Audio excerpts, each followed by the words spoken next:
Ladies and gentlemen, we are truly honored to have the presence of Shri Piyush Goyal, Minister of Textiles, Minister of Commerce and Industry, and Minister of Consumer Affairs, Food and Public Distribution, Government of India.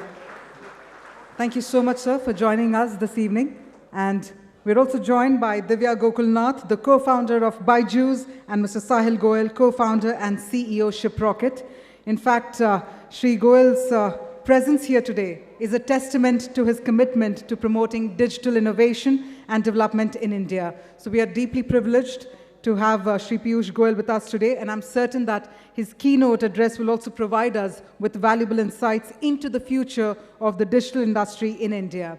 So with that, if I may please request our dignitaries, if I may please request Shri Piyush Goel, may I further invite Divya Gokulnath and Mr. Saahil Goel to please come on the stage. And can we have a huge round of applause to once again welcome them all for the valedictory address that we are eagerly looking forward to. May I also request Divya Gokulnath and Saahil Goel to please join on the stage.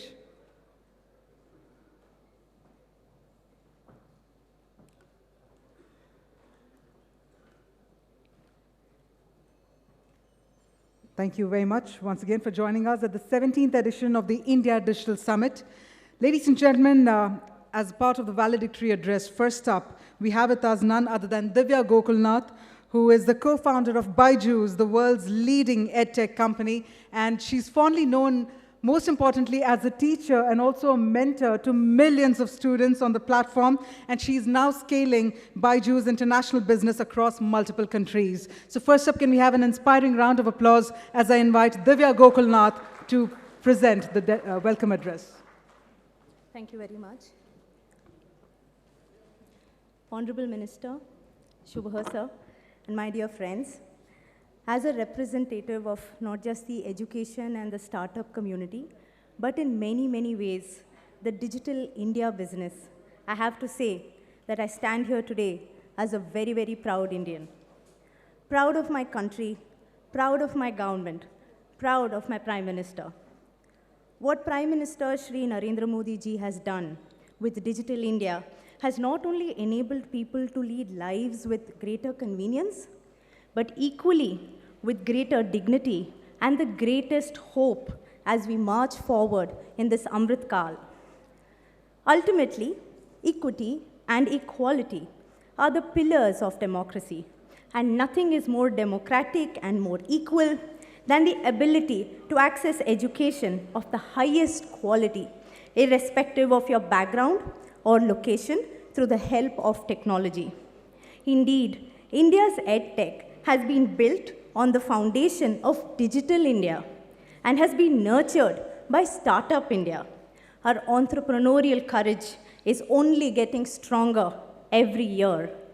Today, I look at this young audience, so many young people brimming with so much energy, the faces lit up, so many young people who have the courage, the conviction to start up, knowing that there is this strong ecosystem in our country that will provide them with the tools, the guidance, the support they need to have their best chance at success and impact.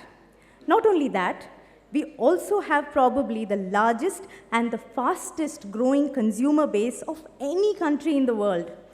Visionary initiatives like the JAM Trinity, Jan Dhan, Aadhaar and Mobile have ensured technology penetration to the masses, financial empowerment for every single person. And as we approach India's 100th as an independent country in 2047, everybody wants to contribute, wants to build, wants to take India to the world. The spirit of entrepreneurship is alive. It's kicking in India, which has the world's third largest and fastest growing startup ecosystem.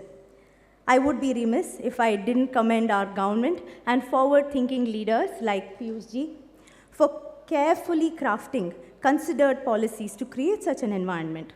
Digital India is not just a scheme, it's not just a slogan, but a way of life for our 1.4 billion people. Whether it's financial transactions or education, more and more Indians are taking the digital route to unleash the collective potential of this great country. The digital revolution in India is transforming the way we live, the way we work, the way we teach, the way we learn. the way we travel, and of course, even sometimes how we survive. It is empowering every Indian citizen to reach their full potential. Thanks to all of this, and being a young and ambitious entrepreneur myself, and knowing how we think, I can assure you, Piyush ji, that there are many more Baijus waiting in the wings, and many more Divyas eager to contribute their best efforts towards India's forever success.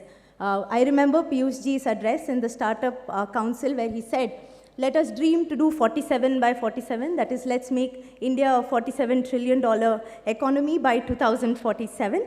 We will do collectively our very best to make your dream a reality. India is today seen as one of the world leaders in using the power of the internet, the power of mobile technology, the power of digitization, but more than everything else, it is the power of making a vision become real. And that is why we are deeply proud of what India has achieved under this government and our Honorable Prime Minister. I do realize that we have miles to go, many dreams to chase, but no one had ever imagined that we will be on this incredible journey. Yet today, we are part of it. We are part of this huge national transformation. And all I have in my heart is gratitude. Thank you, and thank you. This is Divya Gokulnath, co-founder Byju's, and more importantly, a proud Indian. Jai Hind.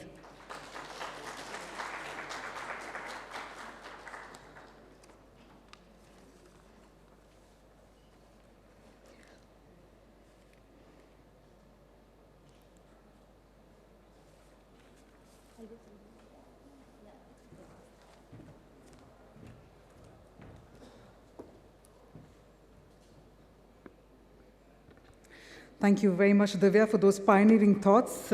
Education indeed is the bedrock of the economy, and we thank you for your entrepreneurial drive and for continuously inspiring so many people out there. So thank you so much for those thoughts that you've shared with us.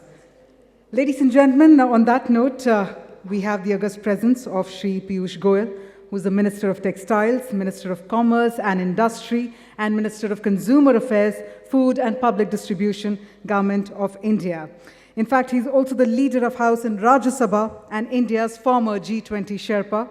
As a Minister of Power, Coal and New and Renewable Energy, he has led transformational changes in India's power sector, including the fast tracking of electrification of the nearly 18,000 unelectrified villages in some of the remotest and inaccessible parts of the country. At the same time, he's also known for his vision of a modern and digital India and has been instrumental in implementing several key digital initiatives. He's been a strong proponent of the startup ecosystem in India and has also played a key role in the development of several digital platforms in India. As I'd earlier mentioned, his presence here today is a testament to his commitment to promoting digital innovation and development in India. So one more time, please put your hands together and in welcoming once again Shri Piyush Goel at Ideas 2023.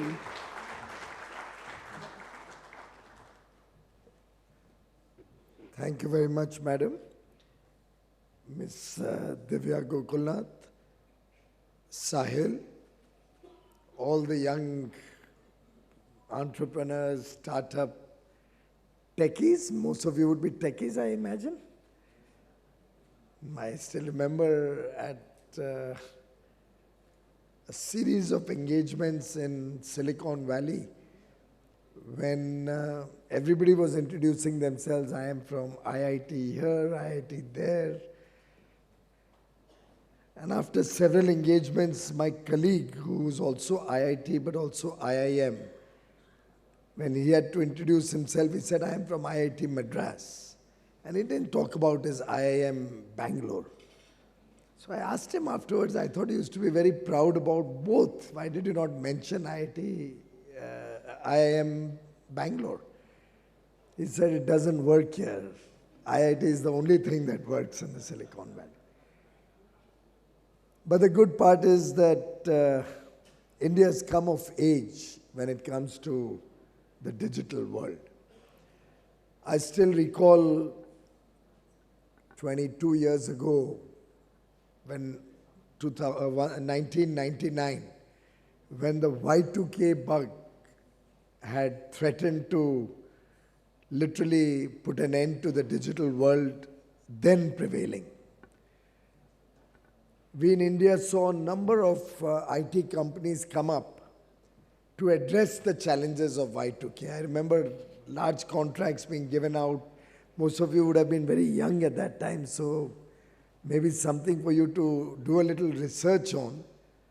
Because to my mind, the origins of this industry, the software sector and the IT sector in India, somehow relate to that Y2K bug in 99-2000. And at that point of time, we saw a number of companies emerging, a number of professionals finding solutions to the rest of the world to protect them from the potential hazards as the calendar turned from 99 to 2000. Of course, nothing happened. That turned out to be pretty much a false alarm. But the good part is that India emerged out of the shadows for all the technical strengths, for all our capabilities and talent that the world was able to see through that period. And I think the IT industry has never looked back since then. We've only seen a one-way growth. Last 2 years, we've seen the services sector grow very rapidly. In fact, our services exports, largely driven by IT, have grown by 20% between the year 2021 to 22 and 22 to 23 for the March 23 year end. Will grow another 22% or thereabouts. So we've really created a potentially huge sector and a huge industry, not only in terms of jobs, in terms of giving value to the talent that all of you have, but also providing India an opportunity to showcase to the world our strengths and what we can achieve. In fact, going forward, my own guess is that the IT industry will overtake merchandise exports. We are at about 422 billion or 420 billion of merchandise export last year and 254 billion of service export. My own estimates seem to suggest that we'll converge by 2030, 7 years from now, at about $1 trillion of merchandise and $1 trillion of goods. That's the trajectory that I can see, which will mean merchandise growing at about 9.5%, and services growing anywhere between 16 to 17%, and we'll get there. Why I'm sharing all this with you is that you juxtapose this contextually with the Startup India mission and Digital India, which was launched in 2015. So Prime Minister Modi took charge in 2014. Through his years in government in Gujarat as Chief Minister, and for that matter, even in his earlier years in public life, he has always been focused on remaining ahead of the curve.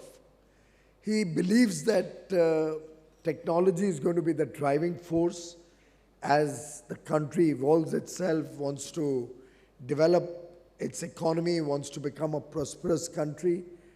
We'll have to be ahead of what the world is doing. And technology will be that differentiator which will help us get there faster. So 2015, soon after he came into government, he launched the Digital India mission. And we saw the rapid strides Digital India has taken over the years. We've seen broadband now being taken to almost every panchayat across the country, so that the remotest corners of India will also have optic fiber facility and giving them high-speed internet.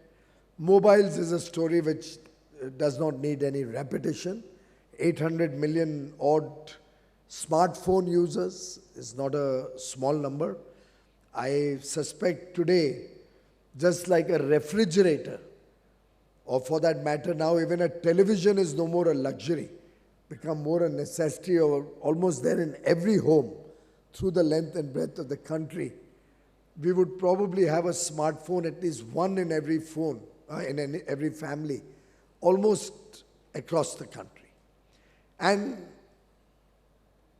if anybody was to sit and imagine what it would be like if Digital India had not been launched in 2015, if mobiles hadn't gone up in the trajectory in which they did, if 4G was not taken to the remotest parts of India, and the last 20 or 1,000 villages are currently being rapidly connected with 4G, so that we'll probably be amongst the only few nations with 100% 4G connectivity across the length and breadth of the nation. And we are a large country. I'm sure all of you would have experienced that in many of the developed countries. When you're out on the highways, on long travels or drives, you don't get good internet, you don't get good mobile connectivity. India relatively is better placed than many of these developed nations also.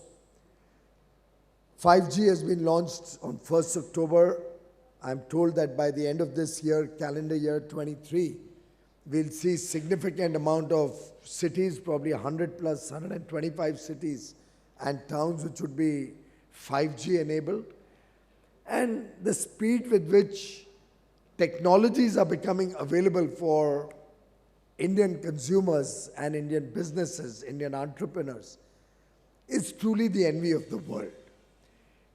In this backdrop, when Prime Minister Modi launched the Startup India mission in 16, January 16th, 2016,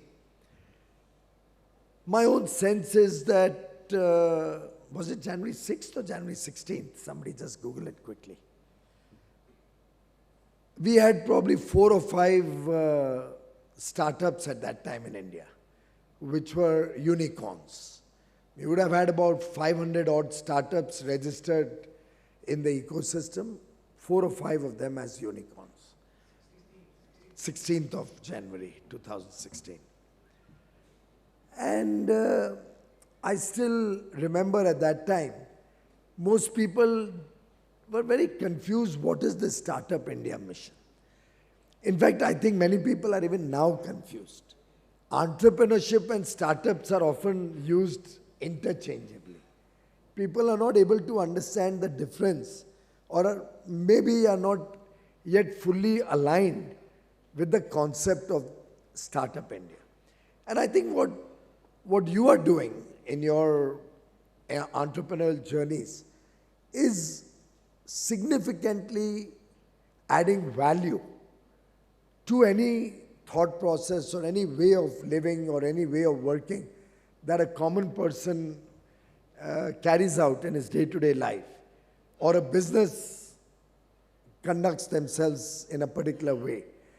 The startup ecosystem is addressing the challenges of human existence, for that matter, of every human being, of every business, of every process that has been going on for many times years and decades. The startup ecosystem is finding a better way to carry out that activity, a smarter and more efficient or effective way to deliver goods and services, is using technology or an overlay of technology to make life easier for the common man, for the citizens of the world, to make businesses easier for business persons and industry or manufacturing or services, is helping businesses interface with the government smarter, is helping governments carry out its work smarter. So every idea using technology which helps people lead a better life, governments perform their duties smarter or better or more effectively, or businesses become more efficient, more profitable, eliminate the waste, improve productivity, improve quality, improve efficiency. That's broadly the story of startup that I would imagine is truly reflective of a startup. And I would think each one of the 100 plus unicorns that India boasts of today as the third largest startup ecosystem has brought a value proposition to the country, to whatever has been going on for so many years. I think 7 years into Startup India, the growth story has been phenomenal. Of course, we still have a long way to go. I think the biggest strength that all of young India has, all of you have, is your perpetual desire for more, your perpetual dissatisfaction with whatever you've been able to achieve. And I think that's where you derive your strength from. And I love that. I love the enthusiasm I see in today's generation. I love the ability to think out of the box. I truly appreciate the fire in your belly, the fire in your work, the desire to achieve extraordinary results. And I think that is what is driving India's digital future. And all of you, ladies and gentlemen, young friends, you are our hope to truly make India a developed nation, a prosperous nation, a nation that cares for 140 crore people, a nation that brings in inclusive growth so that no family, no person is left behind. And what we as government would like to do is only play the role of an enabler, a facilitator, handhold you through that journey, but not get into your lives, not get into your businesses.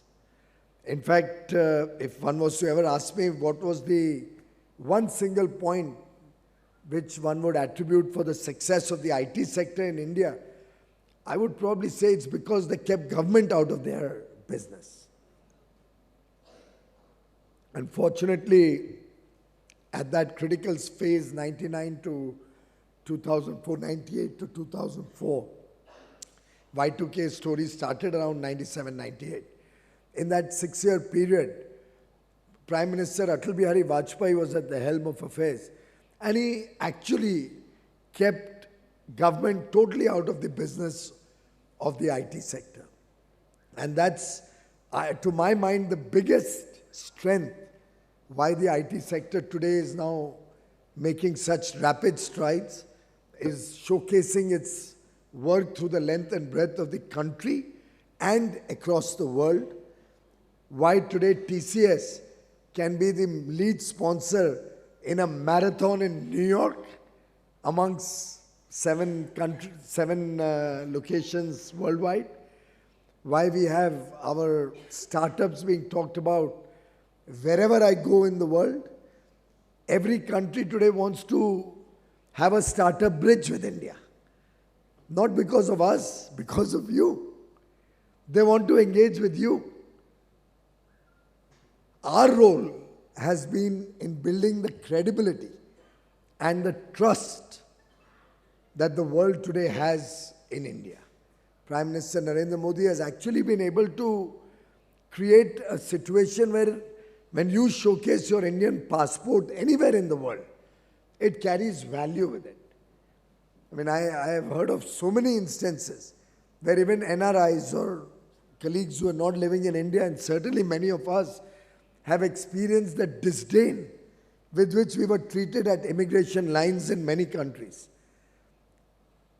I have probably also 1 or 2 instances where I can recount some not very pleasant experiences, and the sad part is sometimes it was Indians sitting on the other side who would also treat us quite sadly.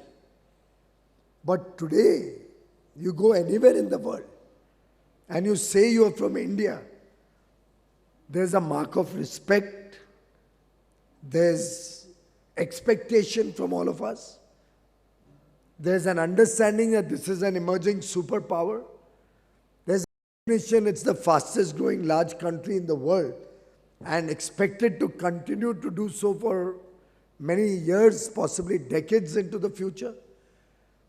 there's a clear sense that the delta of growth that India offers from now to the future into the next 10, 20, 30, 50 years is probably more than any other country in the world can offer. Miss Gokulnath Divya was very kind to remind me of the conversation we had at the Startup India Advisory Council meeting in Bengaluru about a couple of months ago, or maybe in January, I don't recall now. Just some time back, we had the Startup Advisory Council meeting in Bengaluru. I had a whole set of, NASCOM was there, Debjani, number of venture capitalists, early stage investors, people associated with the startup ecosystem were present in good number. It was a closed door interaction where we were trying to lay out the roadmap for India going forward. And I would invite your organization, IAMAI also, to get together a bunch of good, smart young kids, boys and girls, well-meaning boys and girls, who can sit down and create a future in the Amrit Kal, the next 25 years for India, and do some brainstorming, maybe create some models, see what we need to do as a nation, and where we see the pathway to making India a developed nation. What do we see happening every 5 years, for example? Don't want to introduce the 5-year plan again. But at periodic intervals, what are the interventions we expect government to do? What are the interventions businesses need to do? What is it that young boys and girls and our talent pool can do? Where we see ourselves in the world order? What will be the internationalization of our economy? What impact that will have, good, bad? What we need to do in the future in terms of our geopolitical strategic actions? If a small group of people, and I'm trying to put together several groups like this, who can work on this, and then we bring them all together and dovetail ideas, dovetail suggestions, so that the country can actually work to a plan. As I think all of you do when you're doing your startups or when you're doing your work in the digital space. And my enthusiasm saw no boundary that day because the whole team in that room was turbocharged. Each one was giving brilliant ideas. Each one was setting the bar higher than the last speaker. Until a lady in the room sitting to my right, she said the right things also probably, but she was actually there and we were trying to draw a poll in the room on where we see India in 2047 in terms of GDP, in terms of India's growth story. I was laying out the historical background that 30 years back, India used to be I think little under $300 billion economy. 91. Little under $300 billion. 91 or 92, one of these 2 years, you can again check it out. We're just about $300 billion, give and take a few billion. 30 years later, we are 11 and a half times, or 11.8x. And bear in mind, these 30 years have not been smooth sailing. And I don't mean only black swan events, or I don't mean the COVID pandemic, or fuel surges, or the Ukraine situation. I'm talking in terms of the enabling environment for business and industry and economic activity in India. While, of course, we had a series of actions in 91, which we called the first generation reforms. Then we had a situation of coalition governments for several years, and governments which didn't even last their full term came and went. We had political uncertainty, we had high inflation, we had huge amounts of corruption scandals, we had uncertainty about the future growth potential of the country.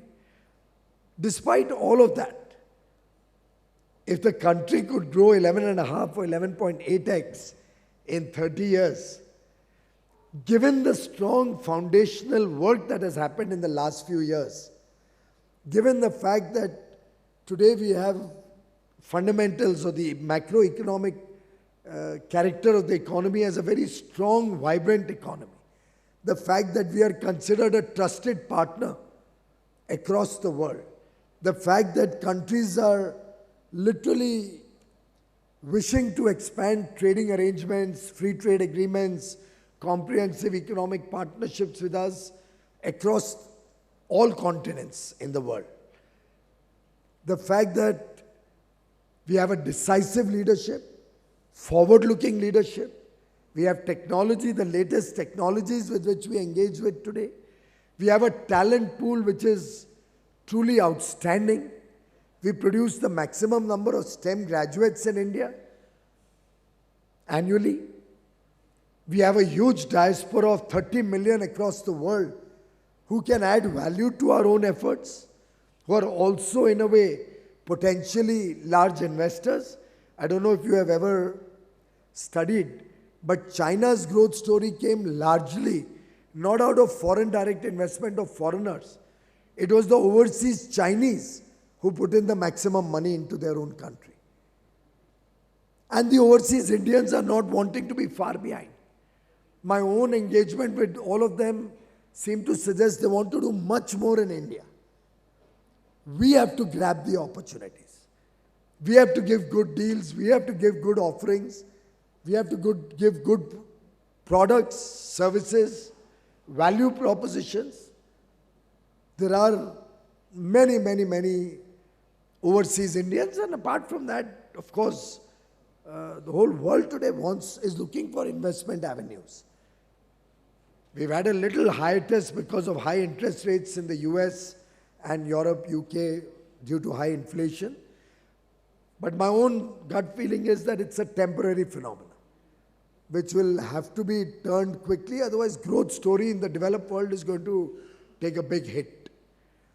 And in all of this, the world recognizes India as a bright spot. The world recognizes India as the one country which can actually drive economic growth. And in this context, that lady in the Startup India Advisory Council, when different figures were being bandied around the room, raised her hand and said, "Sir, if we are talking of India at 2047, then shouldn't the target be to make it a $47 trillion economy?" And come to think of it, you look at today's $3.5 trillion.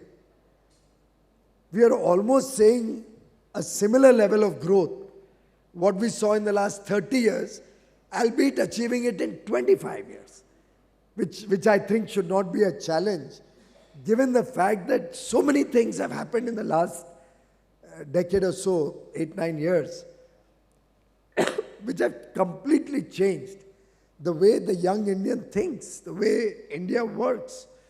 The fact that today we accept quality as an important factor is itself a big mindset change.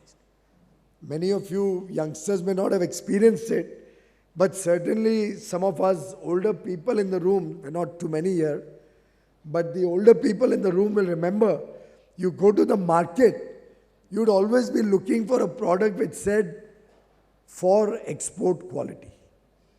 And then you felt, yeah, this must be good. Am I right, madam? And then you would say, yeah, this must be good if it's for export quality.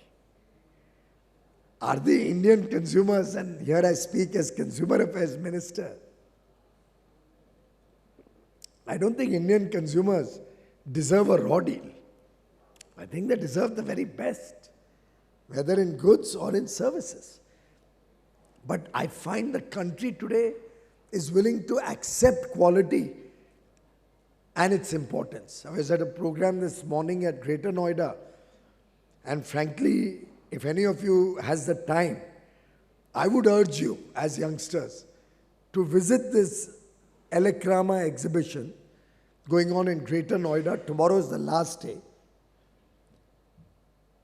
It'll make you proud as an Indian. It has 1,000 exhibitors, most of them from India or foreign companies manufacturing in India.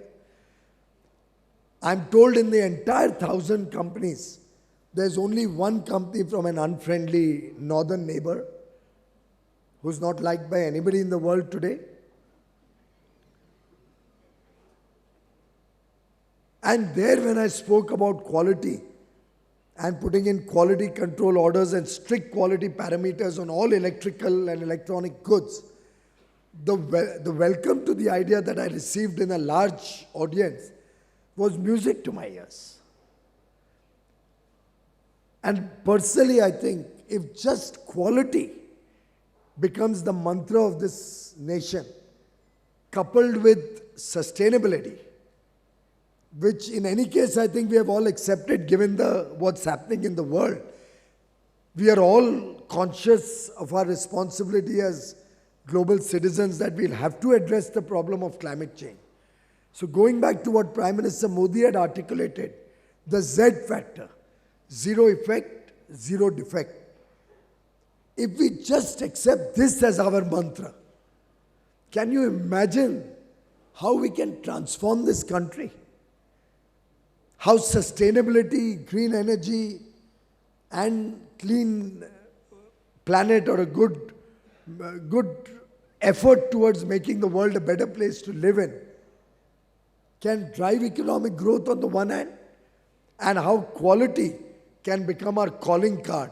And imagine when you go out there with trust, with quality, and with your knowledge, your talent, with a 1.4 billion people consumer market behind you in India, to experiment at scale, to give you large market spaces for you to use your talent, to use your ideas, to deploy your ideas. Just imagine the whole world will be your stage. You'll be able to capture world markets with your efforts. And I think that's the India that we would all like to see. That's the future that at least we at our age, some of us in this room, would like to leave behind for all of you youngsters here. I don't know whether I will be there or many of us, some of us will be there in 2047. But clearly, I can see all of you youngsters powering India to become a world superpower. We'll obviously become the third largest GDP economy in the next 4-5 years. But I don't think that is what our goal will be. Our goal will be an inclusive India where everybody can enjoy the fruits of prosperity. Nobody is left behind. An India where 1.4 billion people who are today connected through television and internet with the rest of the world and are experiencing what's out there can enjoy the fruits of all of these. And I was going through all the various partners of this program. And I think collectively, all of these various offerings that they have, that you have, that Digital India has brought to the country, some of our own efforts like ONDC, the Open Network for Digital Commerce, the UPI, all the digital public infrastructure that's been created, all of these will become the perfect setting for the India at 2047. This Amrit Kal, this 25 years that we have just entered into, is going to be an area of digital transformation, is going to be an area of significant changes in the energy world. There'll be huge redeployment of energy sources and a lot of flux in the energy world, which we can leverage to our advantage.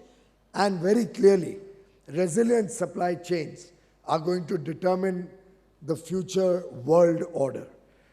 These, friends, are an opportunity for each one of you, each one of us, to leverage, to make India, as somebody in the morning meeting said, not only Atmanirbhar, and I loved the point that he made, we should now aim not only to be self-reliant, not only to be Atmanirbhar, हमें सिर्फ अब अपने आप को आत्मनिर्भर नहीं बनाना है, हमको पूरे विश्व को भारत के ऊपर निर्भर बनाना है. Thank you very much.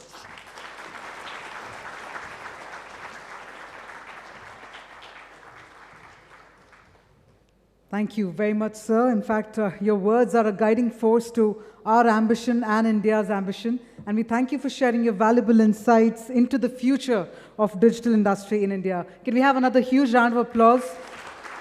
And we can't thank you enough, sir, for joining us at this edition of IDS. Well, that being said, I'd now like to also invite Mr. Saahil Goel, who's a co-founder and CEO Shiprocket, to also present the closing note to this valedictory address. He's fondly referred to as de facto CPO, given his passion for products, growth hacking, and tech. And I must admit, if there are a lot of homegrown brands and D2C brands that manage to solve the why, you and Shiprocket have solved the how. So can we have a round of applause to also welcome none other than Saahil Goel.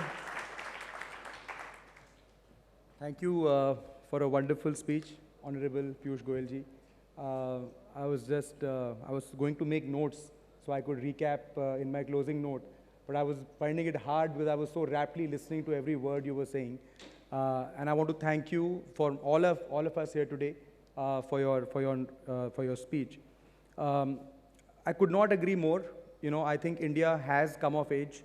You know, some of us who've been around since the early 2011-12 era, I remember India, like when I studied in the US, and for the longest time, the hottest thing you could do was to go back home, launch a business to export IT services and export. You know, we were an outsourcing country largely.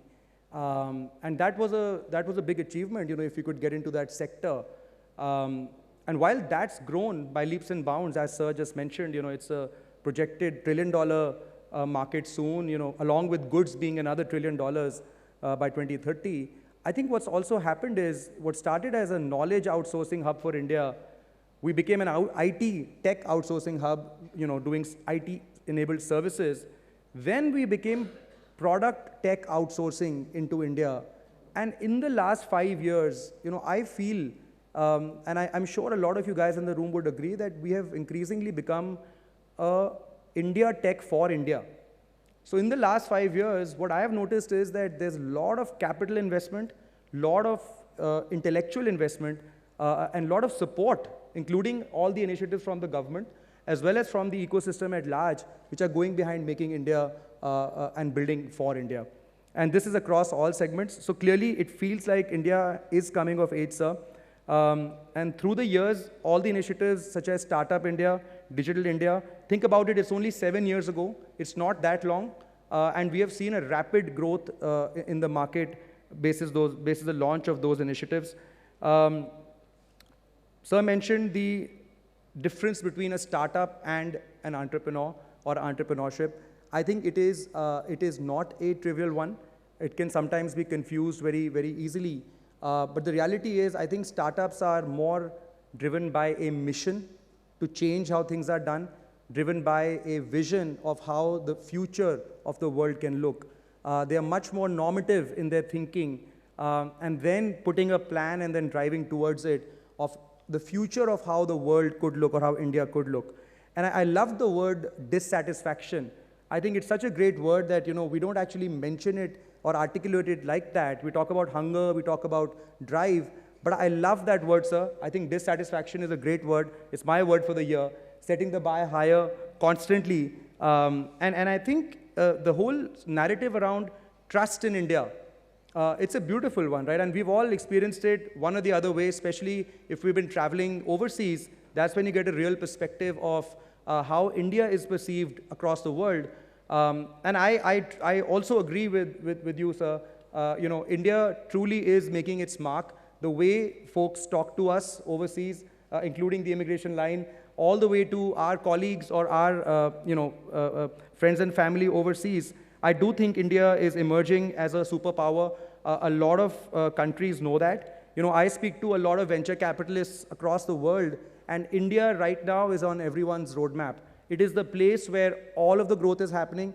We're the fastest growing GDP in the world, and this will sustain. I have no doubt that in the next 25 years, a 10x growth is easily achievable, given that the government continues to play the enabling role that they have over the last many years. And the fact that all of us are here in this room with Sir talking about this today is a testament to that itself. So in summary, I think to make us reach where we want to reach, Sir summarized it as trust, quality, and talent all coming together. So my key takeaway today is, if we can focus on 3 of those things along with sustainability, along with being dissatisfied, and really continue taking pride in India, I'm sure that we will scale any height possible. Thank you so much, sir, for your presence today. Thank you so much.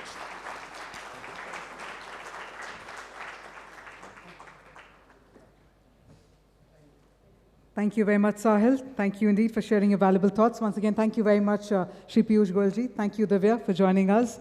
And ladies and gentlemen, with that, while we conclude the valedictory address, we've heard from the leaders, but it's now time to continue hearing from the leaders with our next session, another leadership talk coming your way. So I'm going to request everyone to also be seated, because let me remind you, the sessions are not done yet. We, in fact, have some more important leadership talks coming your way. In fact, for the next 2 sessions, we will be having a digital revolution for social impact. That's going to be the theme for our next leadership talks. Please be seated. We'll get the next session started in a few minutes. Thank you.